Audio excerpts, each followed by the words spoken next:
A woman who lost her child is very angry and depressed. She goes to the cemetery to visit her son's grave and has an experience that changes her life.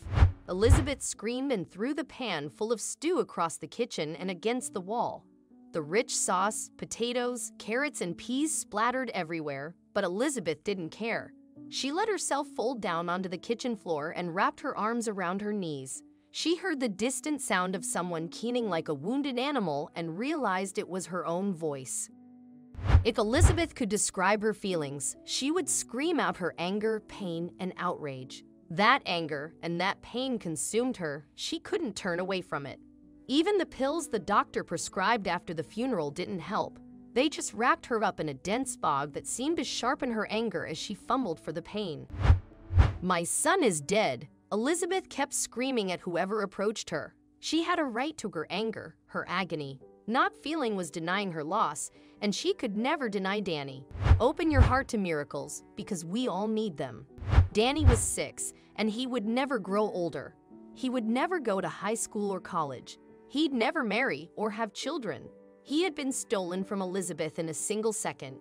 Danny had been running across the lawn waving his butterfly net, calling to her.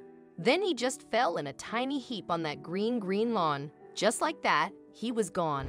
The doctors had talked about an aneurysm, which led to Elizabeth calling Danny's pediatrician and screaming at him, calling him a stupid killer. Danny had been to the doctor for a checkup just days before he died. Elizabeth's pastor visited her. Her husband begged him to. He hoped Father Robert could reach her. But when Father Robert started speaking about God's mercy and accepting his will, Elizabeth threw the pot of stew. Elizabeth's husband spoke to her. He begged her to remember that they had another child, that their little girl needed her mother. She was frightened and grieving too, he said. "I can't let him go," Elizabeth said. "I carried him inside me. He was me. He was mine. How can you possibly love him as much? That's why it's easy for you to forget him." Elizabeth's husband was angry and hurt and upset. "Mandy needs you, Liz," he said quietly. "Danny is dead. Mandy is alive. I can't forget Mandy, and neither should you."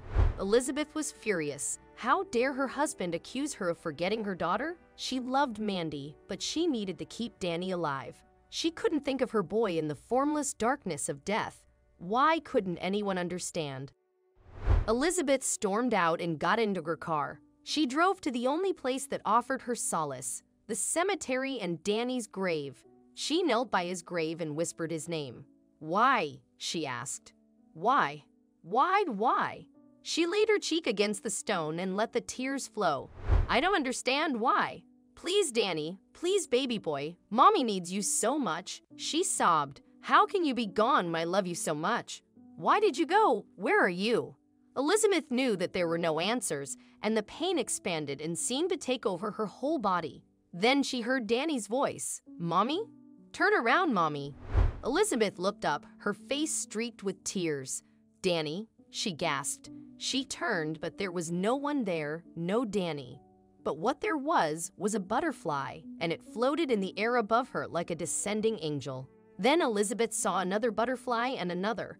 Soon she was in a cloud of butterflies, and the pain drained away, floated away, serenity descending on her.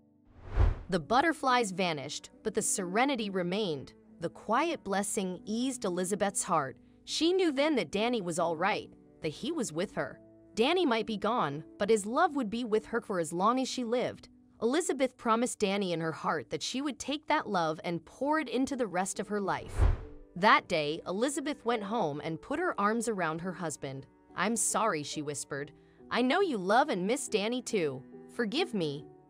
For the first time, Elizabeth and her husband cried for their little boy together, and these were healing tears. That night, Elizabeth tucked her daughter into bed and told her a story. "Once upon a time," she said, "a little boy was catching butterflies in his garden, but when he swung his net, he found something much bigger caught in it, something with feathered wings. And the angel said to the boy, 'Please let me go, and I'll take you to see the most beautiful butterflies.' The little boy said, 'Is it far away?' And the angel told him it was. The boy said, 'My mom is going to worry. Can I send her a butterfly?' 'Yes,' said the angel, 'a butterfly for every kiss.' And so Elizabeth shared the sweet comfort of a miraculous moment with her family. Share this video with your friends. It might brighten their day and inspire them.